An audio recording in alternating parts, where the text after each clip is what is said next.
Howdy folks, and welcome back to World of Warships with Rear Admiral Jingles, and today we have a battle for you featuring the latest and greatest premium battleship to be flying off the shelves in the premium shop, the Tier 9 USS Georgia.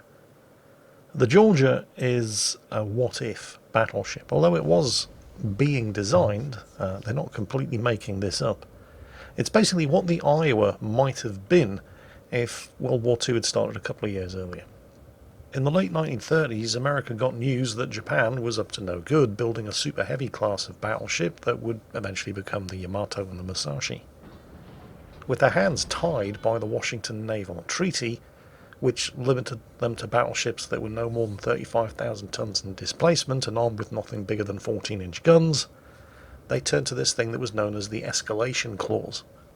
It was a clause in the treaty that was there specifically in the event that somebody else, like Japan, who hadn't signed the treaty, started building things that were going to severely outclass what was already in the US arsenal. In response, they began developing an 18-inch gun-armed battleship of their own, with the provision that it must be capable of speeds of at least 30 knots. Now here's the thing. Sticking 18-inch guns on a battleship is no simple thing. For a start, the US Navy didn't have any 18-inch guns, and they had to design the guns in parallel with the battleship itself. And also, those things are bloody heavy. The Yamato's 18.1-inch guns weighed nearly 200 tons each, including the breech, and the Yamato had 9 of them, each mounted in turrets, which were also heavily armoured and included the weight of all the gun laying equipment, the ammunition hoists, etc, etc. In fact, the Yamato's turrets actually weighed over 3,000 tons each. So you can see why the Washington Treaty imposed up a limit of 35,000 tons was just never going to work if you were going to stick a whole bunch of 18-inch guns on the ship. 3 turrets with 3 guns each, by the time you build those, you only have 26,000 tons left for the ship, and it's going to require armour and engines and, things that make it an actual ship, which was never going to work with a 35,000 ton limit. But even with the displacement limit capped to a much more generous 45,000 tons, there were still some compromises that were going to have to be made if you wanted the ship to be able to exceed a speed of 30 knots.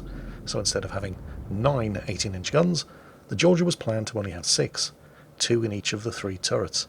And certain compromises were also made with the armour in order to be able to keep the speed up. In the event, the US Navy decided that 18-inch guns were a bit overkill. 16-inch guns would do just fine. They already had those developed, and they could have 9 of those instead of the 6 18-inches while keeping the same speed and armour, and thus the USS Iowa was born.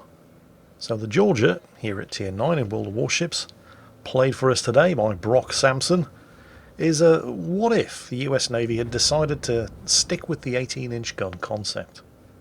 The potential problem is that battleships in World of Warships are not really known for their laser-like accuracy. They tend to succeed based on the throw enough shit at the wall, some of it is going to stick concept. And if you only have 6 guns, you're not really throwing an awful lot of shit at the wall to begin with. In particular, the Gneiser now at Tier 7 suffers from this, and yet the Georgia does not. And there are a couple of reasons for that, but the primary one, as this Vladivostok is about to discover the hard way, is that while the Georgia does not throw an awful lot of shit at the wall, it's throwing very, very large chunks of shit, and they are very, very accurate. We're talking cruiser accuracy here. She also has an extremely quick reload compared to other battleships, even other battleships armed with 16-inch guns. A reload of only 26 seconds, which can be boosted even further by the addition of various different equipment fits. And finally, because we're not done, as that Kagero over there is discovering the hard way, if for some reason the primary batteries are not getting the job done, the secondaries are basically the same as the secondaries on the legendarily fun USS Massachusetts. And depending on how you fit the ship out, can be making life all kinds of fun for enemy destroyers at ranges in excess of 10 kilometers. And as if that wasn't enough, hang on Jingles, you said finally, well yeah, but I was talking about the guns. She also has the Massachusetts Repair Party, which has a reduced cooldown, and she has an engine boost. She's the only American battleship to get one, and while it's active, she can push that top speed up to 38 knots. So where's the bad news, Jingles? Well, there is some.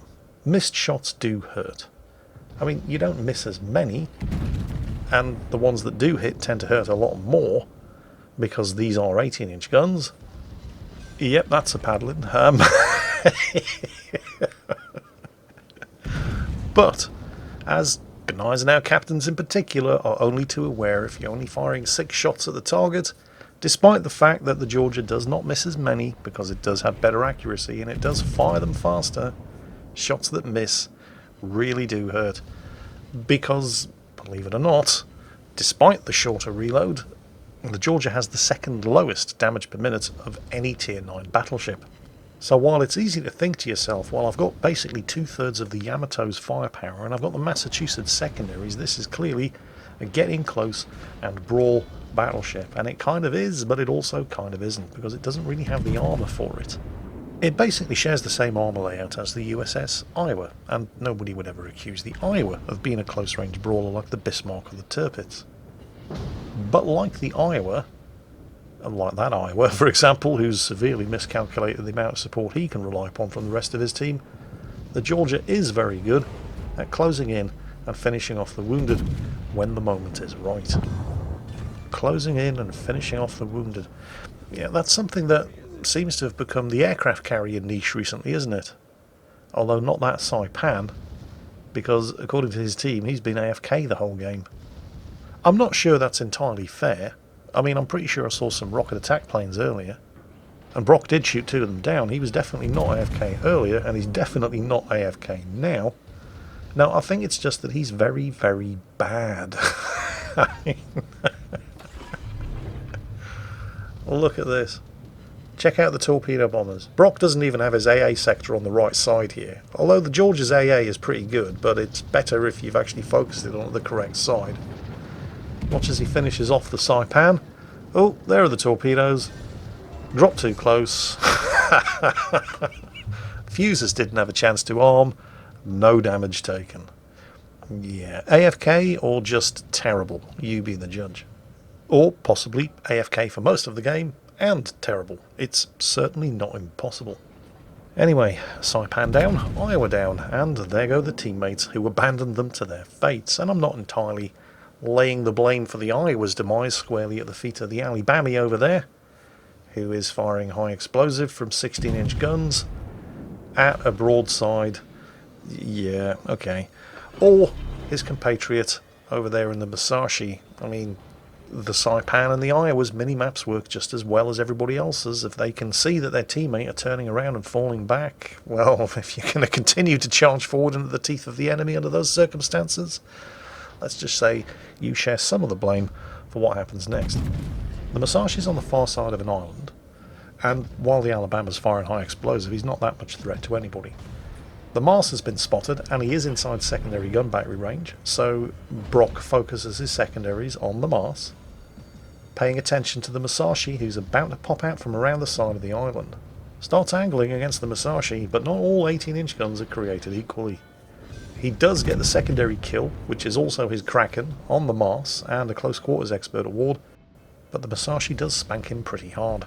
You see, the Musashi and the Yamato are unique in having 460mm guns, whereas ships like the Georgia, the Conqueror, and the Grosse Kurfürst have 457mm guns, and the difference is significant, because it means the Japanese super heavies can overmatch 32mm of armour, Tier 8, 9 and 10 battleship, bow and stern plating. And the Georgia, with its 457mm guns, can only overmatch 30mm of armour, so it can't citadel you through the nose in the way that the Musashi and the Yamato can. And so when you're angling against something like the Musashi, you're not really trying to make him bounce his shots, you're just trying to make him miss by presenting a smaller target. And I'm pretty sure that Brock here is fully expecting the Musashi to kill him, which is why he's not bothering to shoot at him and is instead finishing off targets like the Kirikaze over there. That's kill number 6, by the way. And yet the Musashi is not shooting at Brock. No, he has significantly bigger problems to deal with in the shape of the Kagero. Kagero, please get your torpedoes away. The Kagero did get his torpedoes away. And the Musashi, who should have already known that his ship is no better at brawling than the Georgia, just ate a bunch of torpedoes, and he's about to eat a bunch of citadels. Right there, through the armour weak spot in the cheeks, right underneath the main turrets at the front. So, kill number 7? Pretty sure Brock expected to die there.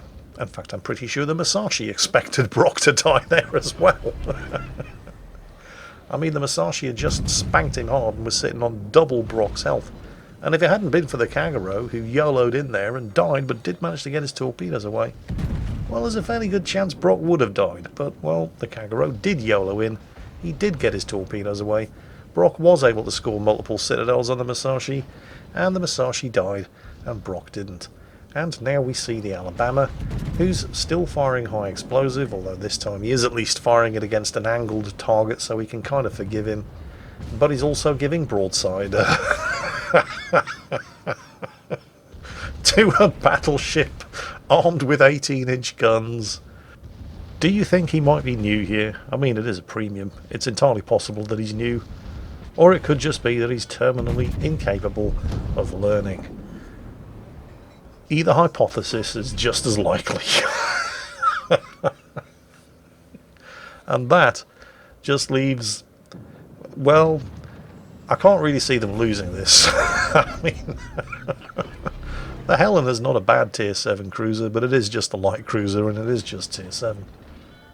The question is, can Brock get his 9th kill? He's going to have to put the anchors on and hope that the Helena continues to move forward. But why would the Helena continue to close the distance against a Massachusetts and an Iowa? But then again, what exactly does he have to lose? So come on, Helena, keep moving forward so Brock can shoot you with these really big guns. Oh no, he's angled. Not that it matters. Shots out. Ooh, some of them clip the island. Sadly, we didn't get the frontal citadel that we so richly deserve. The Helena's getting spanked by pretty much everybody and has turned around. Brock is reversing as quickly as he possibly can. The secondaries are peppering away. But unless the Helena turns around again, and he has... and there's kill number 9. This was only the 3rd game that Brock had played in his brand new USS Georgia Tier 9 Premium US Navy battleship. I think it's fairly safe to say that Brock considers this ship something of a keeper. 2/3 of the enemy team wiped out. Yeah, that'll do. Well, I hope you guys enjoyed it, and Brock, thank you very much for sending that one in, because that is it for today. And as always, take care, and I'll catch you next time.